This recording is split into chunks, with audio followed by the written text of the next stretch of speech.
Well, good afternoon, everybody. Darren Saul here, your host of Playing with Perspective, the Suspended Animation Podcast, episode 125, with the fantastic Ian Kaminskyj. How you doing, Ian? I'm doing great, Darren. Yourself? Doing very well. Thank you very much for coming on the show. Well, it's great to be here with all your listeners today. Thanks for joining. Now, for everybody out there, we've got a fantastic one. Your mindset determines your business success. Now, we're hearing more and more about this these days, how important your inner dialogue and your mindset and your attitude is to everything you do in life. So Ian is an expert in this area. He actually runs the NLP Hypnosis Centre, where he works with groups of business owners to improve their business mindset and thereby their productivity, performance and business profits. So Ian's going to tell us all about how mindset and inner dialogue can affect us in our lives. But before we jump in, Ian, maybe tell us a bit more about you, because we'd like to have the audience learn a bit more about who you are and what you do. Yeah. So I've actually been running now the Melbourne NLP Hypnosis Centre now for just over 12 years. Great. And we sort of work, I suppose, Darren, with three groups of clients. We've mentioned one already, which is the business owners. We work, in groups to help them. But we also do a lot of work with clients who, want to get rid of undesired patterns of behaviour they no longer want to maintain, whether it's drinking, gambling, sugar addiction, weight loss, and so on. Yep. Or we actually work with people who are doing okay in certain areas, but actually would like to improve. And that could include things like academics, it could be sales, sports, and so on. So we have like sort of three groups of people that we work with. And I'm sort of really passionate. I've been passionate since I was actually studying to do my PhD. I was just passionate about, human performance, success, overcoming obstacles and challenges. It's what makes some people really excel in life and others who actually really struggle. Yeah. And it sounds like your practice is a combination of hypnotherapy and NLP. Is that correct? Exactly right. I find the two, it's like a perfect marriage. Nice. Okay. I love it. They just work really, really well together. And I suppose the other thing too is that sometimes clients don't respond to certain techniques or therapies. Yeah, true. And so I find that for some clients, if they're having difficulty with a particular NLP technique, if I then sort of say, okay, that's fine, let's just maybe drop that, but let's now use some hypnosis instead, that can work really well for them, as an alternative. Fantastic. I've never really delved into hypnosis much, so I'm looking forward to learning a bit more about how that all works. But let's kind of take a step back. I mean, it's an obvious question, but I'm sure you're going to shed some light on it for us. Mindset and self-image is so important, and obviously it has effects on everything we do, but maybe can you comment on the exact relationship and how important it really is in your experience? Yeah, great. Look, I might actually, use some quotes here, Darren, of some of the greats of our time. People like Tony Robbins, even Einstein, and another guy who was a famous sales. His name I just forgot. I just wrote his name. Just going to have a quick look. Zig Ziglar? No, it wasn't Zig Ziglar. It was actually one of the. Brian Tracy. Oh, good. Yeah. He's very big, of course, as a business coach in sales.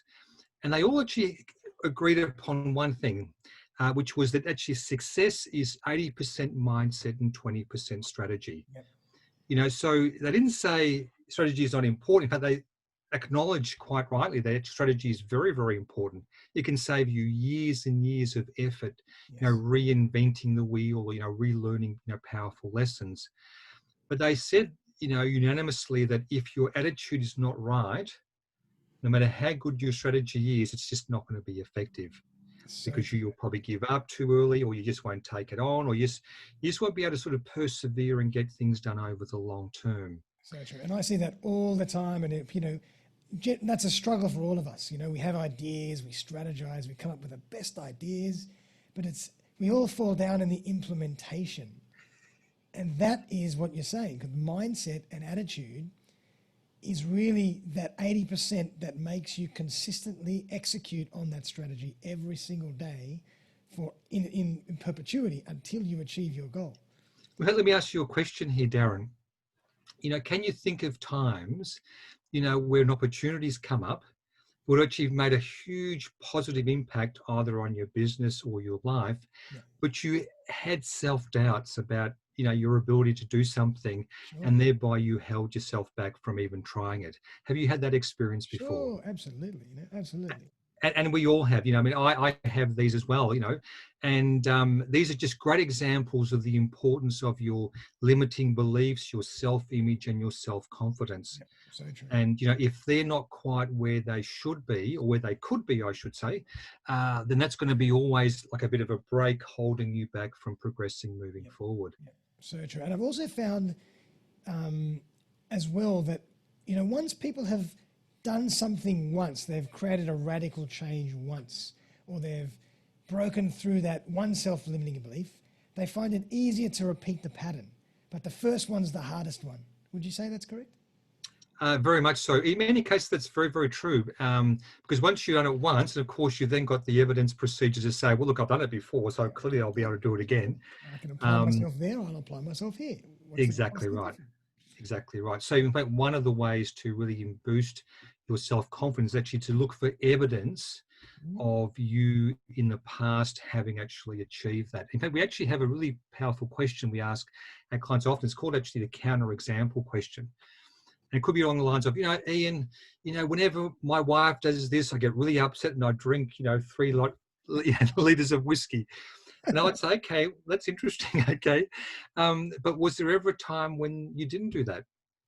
When your wife did things that annoyed you, but you didn't respond in that way. And they say, yeah, actually, when I got married, and things like this, we didn't do that, sort of thing. So it's amazing how, you know, they've got these sort of patterns of behavior they have, but they sort of forget about the times when they didn't have that. So And true. what was different then? Well, actually, maybe, if I could do it before, well, maybe I can do it now as well. So true. And like, I've spoken to a lot of amazing coaches and mindset coaches on this podcast. And the one thing I've learned is really how we can change our neural pathways if we put in some effort. It's very hard to Oh, do. It takes a lot of work, but we can recreate those habits and those behaviors just with active practice. well, it gets even more exciting though, because see, if we talk a little bit about how the mind works, Darren, we've got the conscious and we've got the unconscious minds. So on a conscious level, we analyze situations, we make decisions. Our short-term memory resides there, plus our willpower, which can be very strong, particularly if we're pretty stubborn. Yep. But even then, we have to remember to apply, because if we have a distraction, for example, what do? We just respond in some sort of automatic fashion. Right. Actually, these automatic responses are really the domain of the unconscious mind, responsible for things like our bodily functions, which we're not normally conscious of, whether Gotcha. it's breathing or heart rate, but also involves things like our emotions, habits, long-term memory, our beliefs and values, and also our protection mechanism. And you see, all learning, behavior, and change actually is unconscious, right? So as you were hinting at before, I think where you were going there was, you take, say, between 3 to 4 weeks to form a new habit, so we can sort of consciously work our way through and do that. Well, actually, if you put reminders around your place, it actually can be a lot faster than that. Oh, good. But if you use tools like NLP and hypnosis, Darren, it can be done a much, much faster. Right. I'll just throw this out there. There's actually a very powerful NLP technique called the swish pattern, Right. SWISH, and it allows you to change an undesirable pattern of behavior, typically within 15 to 30 minutes. Wow. It's a couple And of good then, and then are YouTube you videos. saying when you're changing it unconsciously, so it's there, it's changed forever until you rechange it? You might need to top it up a little bit here and there, but you've basically created that neural pathway right from the word And go, that's and at a unconscious, much isn't it? deeper and stronger level. That's correct. Wow, So that's it's beautiful. SWISH. There's actually a really powerful YouTube video by Tony Robbins actually demonstrating actually how that works when he was probably about 30 or 40 years ago. Wow. Did a lot of his work, was that born in NLP, or did he mix a lot of things together? It's really interesting, actually, Darren. You used to say that. I've sort of been working quite a bit with, or learning a lot of Tony's techniques, and it's actually interesting because, he talks a lot about my techniques. My techniques work. Blah blah blah. And unfortunately, what I sort of dislike a little bit is that he doesn't actually give due recognition to the founders of NLP. Right. Yeah. For example, this is a story that I've heard a number of times. I haven't checked its authenticity, but I assume it's right. Is that he became, wildly famous when he demonstrated on TV a snake phobia. Yeah. He actually had a lady come in who was absolutely petrified of snakes. And within about 15 minutes, live on TV, he was able to change her phobia to not an absolute, like, I want to kiss them, but certainly she was not phobic in any way. She would sort of, she could sort of be around them. She Wow. was still respectful of them, but she wasn't freaking out the moment you said, snake, snake, which otherwise she'd go crazy. Wow. So a lot of it is born in NLP techniques. Yeah. And he's actually taken it, he's actually adapted it, he's actually uses now a technique called neuroassociative conditioning. And what he suggests is that, we can begin with the NLP techniques, but then it requires what you were saying, that conditioning, that repetition, to really sort of, to make it even stronger. Perfect. So, yeah, it's interesting. Fantastic. And so let's kind of get into the nitty gritty. Yeah, sure. Let's say, all right, great. We've identified we have to make some change in certain areas. What are some of the key elements to start working on, and how do we actually do that? Great. Okay. So I suppose the first thing I want to go back to is the area of self-belief, self-confidence, self-image, and so on. I actually believe personally that actually is where we should all do whatever we can to improve, Right. because it's always going to put a ceiling on our abilities, our limits in life. And so we can either use evidence-based procedure, which we mentioned before. If I've done it before, I can do it again. Or we could say, look, if Darren can do it, that means I can do it. Yep. Or others can do it, I can do it as well. Or we need to use other techniques, and that includes things like NLP and hypnosis, to help us to delve into those beliefs and values at an unconscious level, to help actually start to change those. Gotcha. And to give you a really great example, and there are multitudes of techniques you can use here. So, if you find that one isn't quite as effective for you, then there are other ones you could try. Awesome. So just as an example. Actually, before you jump into there, that's a really good point, because I was going to bring that up. Like, there's no one practice that's better than another. It's just whatever works for the person. You have to tailor things and strategies for the personality. Is that right? I'll probably rephrase it, and I would say there's often not a universal technique that works for everyone. Right. So, just as an example, okay, see, many NLP techniques are highly visual. Right. Close your eyes. Can you imagine yourself being in a cinema? Can you imagine actually there's a movie playing? Floating through the water and et cetera, et cetera. Yeah. And so some people actually, for whatever reason, are not visual. They might be more auditory, kinesthetic. And so for them, if it's a highly visual procedure, they sort of flounder and they really sort of have difficulty. Right. But if I do something similar with them under hypnosis, they actually find it just makes it much easier for them. Interesting. And there are also things like timeline therapy techniques that actually also can help you go back into the past, find out what events in the past caused you to take on those limiting beliefs, and actually then change them, and also go back and look at all following events where you took on that belief and it limited you, and then replay them in a way now where those aren't holding you back again. Gotcha. Because see, it's interesting, because when you think about it, I don't want to sort of maybe go this way, go diverge too much, but when we're between 0 and 7 as young kids, we're like sponges, as I'm sure you would appreciate. And whatever our parents or our older, siblings or people we look up to say, we don't question. Yeah. And so at that very young age, you're taking all these beliefs and values in without question, that you then continue on for the rest of your life, assuming that they are You correct. accept them as fact or as truths. Exactly. Yep. Exactly. You don't question them, whatever. And they will then dictate or limit you in different ways moving forward. Gotcha. If they're negative, that's going to be like a straitjacket on you. But if they're empowering, of course, they're going to be very powerful and positive for you. Gotcha. And so often, with many of these therapies, it's a case of, going back to and having a look at some of those events and then changing the decision that we made as a result of them and taking on a new empowering and positive one moving forward. Right. And a lot of those behaviors and truths that we accept, when we're growing up, do they live in our subconscious or our unconscious? Unconscious. Unconscious. Gotcha. That's actually where our long-term memory resides. Right. And in fact, it's interesting, Darren, because if I asked you a question about an event that happened like when you were, say we were 10 years old, and you might say, well, I can't remember what happened when I can remember what happened yesterday, but 10 years old. If we were able to tap into your unconscious mind, say with hypnosis, you'd be able to remember it.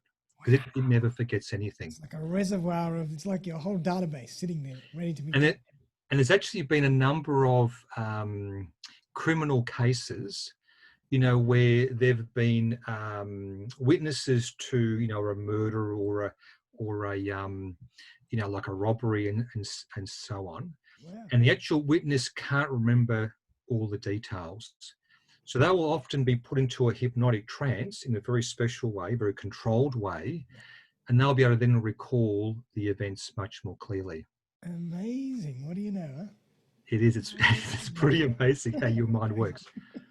Awesome. So basically it's about identifying where you want to make change, consciously working with somebody and certain types of therapies to allow you to make those changes permanent.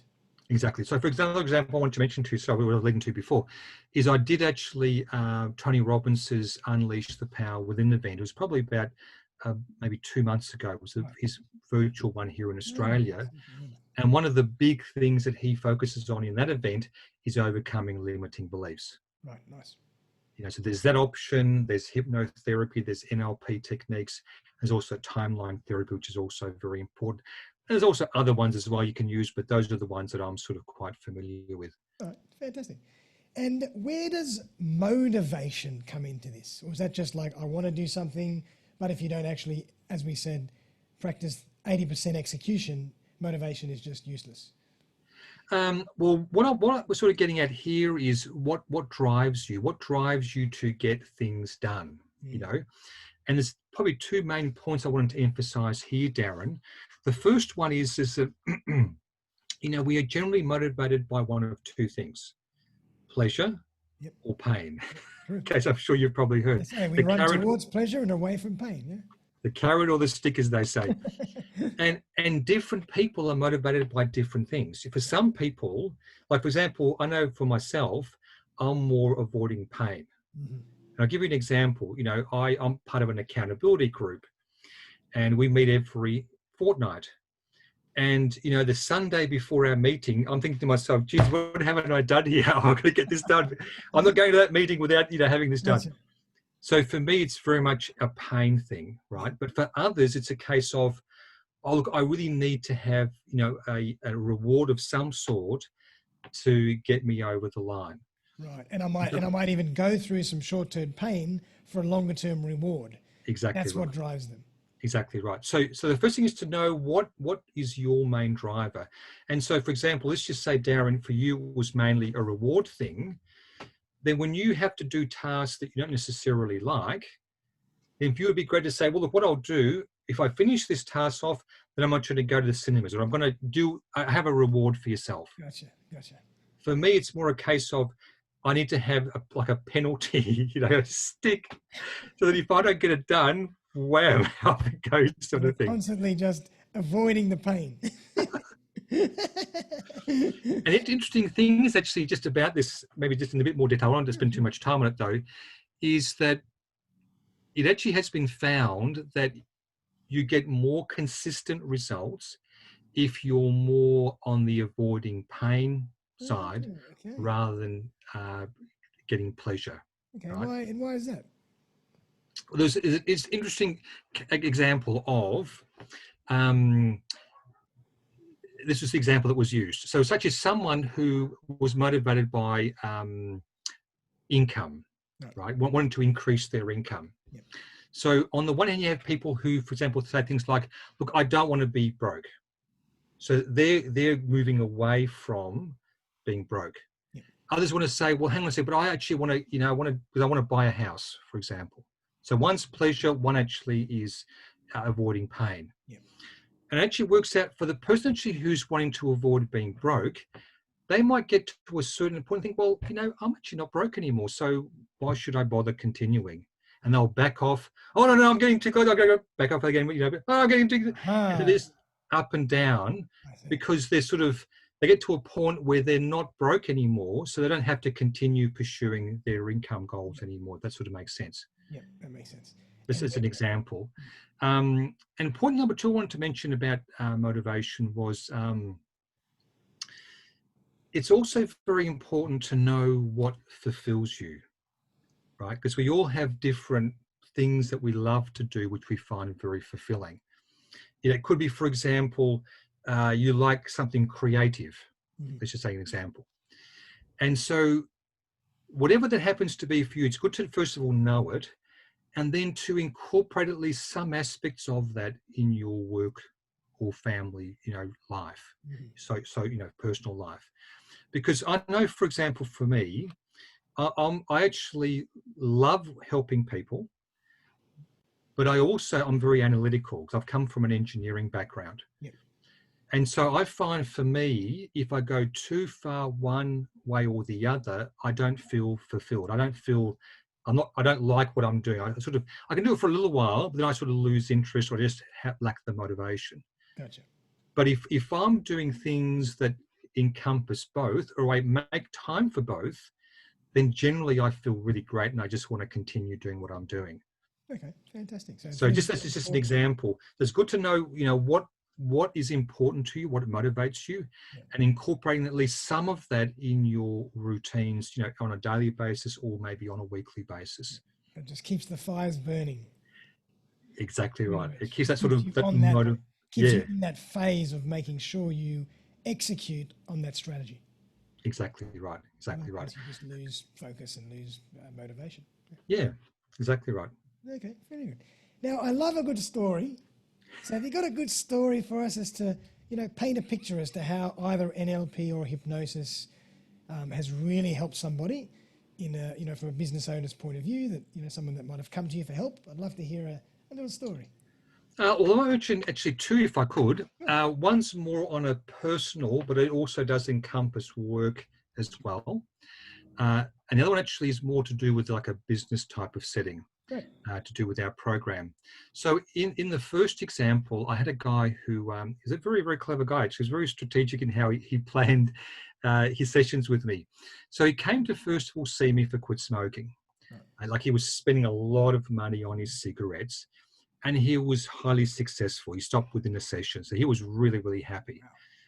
Then he actually came to see me for some work with weight. So he stopped within one session?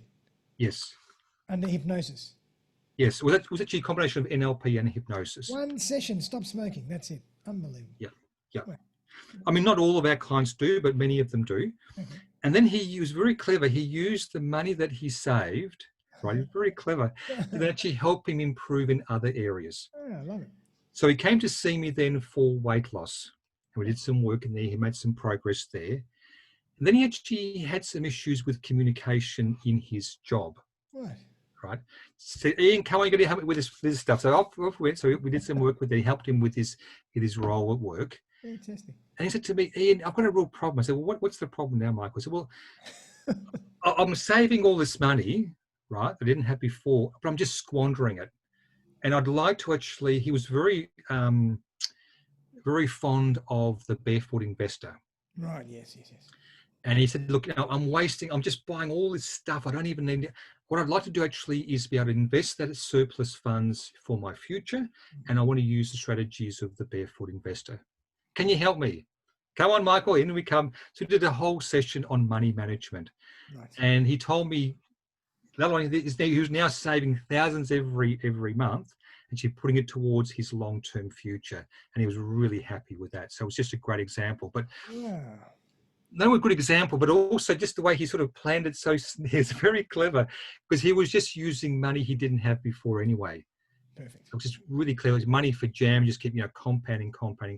And then of course with these investments, it's probably again, just compounding and compounding beyond that. Perfect. So that was the first case study. And I suppose the number 2 case study was for business owners who do our business success mindset program. And probably the most common, I suppose, outcome we get from that program, people realizing how distracted they are in the current environment. Mm-hmm. I'm sure we can probably all testify to this. We've got social media, we've got SMSs, we've got emails, we've got stuff coming out of our ears. And it's so easy just to get totally distracted and just not be productive. Yeah. Yeah. And so one of the things that we work on quite a lot in this program is actually, first of all, working out, well, what are your distractions and how to get rid of them? And secondly, where are you losing all your time? Is it like in needless meetings or things that are no longer important for you, and so on and so on. Mm-hmm. And then we use a variety of techniques to actually help people get into the zone where they can be very, very focused on what needs to be done and be very productive. I'll give you an example, actually, Darren, if you don't mind. Sure. Let's just say you were playing a sport. What sports did you play when you were? I used to play squash. Squash. Okay. Do you play any team sports though? Yeah, I used to play team sports. I used to play a bit of baseball. Baseball. Okay, we'll use baseball. Or if we use squash, actually, let's just say, for example, you're playing squash and you're playing in a competition, Yep. and you're playing in the grand final, Mm-hmm. right? You were the last couple of shots. You got to the very last shot, right? Yep. And the actual score was even. Yep. This was the last shot you could do for the game, right? You're about to get to serve. Pressure Now, on this one. So my question for you would be, Darren, how focused would you be on that last shot you had for the game? Very focused. Very focused. Focused. Yeah, okay, that's right. The question is, can you actually develop laser focus when you need it most in your business? Mm-hmm. This is what we're talking about with our program. You're getting into the zone. Yep. We actually had a guy who actually, he was only on the program. He actually was from Ireland, would you believe? Right. Wow. Because with COVID, of course, everything's gone online. So I actually had people all over the world who were actually in this program. Right. And he actually was a former director of engineering. So he did a lot of training, a lot of courses and stuff. He said to me, Ian, after doing your course and learning about the distraction techniques and the focusing, all that sort of stuff, where I was losing my time, I actually was able to do twice as much in half the time. There you go. And I thought, well, what more can you say after that? Absolutely. It just goes to show you. Well done. Absolutely. And that's where it comes down to, being more productive improves your performance and inevitably improves your profits as a result of that. Fantastic. Well, there's living proof. And if you actually see him, I've given you the testimonial video. His name is Duran. Okay. He actually appears, I think, twice on that video. So talking about his benefits and outcomes. And for everybody out there, we're going to put that video in the show notes so you can link and have a look as well. Yep, fantastic. Well done, Ian. And so tell us a bit more about how we can get in touch with you and the Melbourne Hypnosis NLP Centre if we need to work with you. Yeah, so if people want to sort of discuss either our 4-week business success mindset program or get some help, overcoming a challenge or issue they have in their life or improving their performance, just jump on our website, Melbourne NLP Hypnosis Centre.com.au, or just give us a call or just email me at Ian@Melbourne NLP Hypnosis Centre.com. I'll be more than happy. Our phone number, I'm sure, will be in the show notes as well. It's 1300 983 717. Awesome. Well, Ian, thank you so much for being on the show. Fascinating discussion. I mean, this stuff, you can go high level and you can really go deep. You could go in for hours. But we've touched on a few interesting topics, and NLP and hypnosis has always been, something that I've been fascinated about, and you're hearing more and more about these days. I think because our lives are so much more complicated, we all need to overcome certain challenges. It's becoming it's moving to the forefront where we're starting to really take advantage of these techniques. So we're doing a lot of this kind of stuff. But anything you'd like to leave us with before we finish up? Yeah, actually, I'd love to. In fact, I've actually got a special hypnosis recording, especially for business owners. Oh, there you go.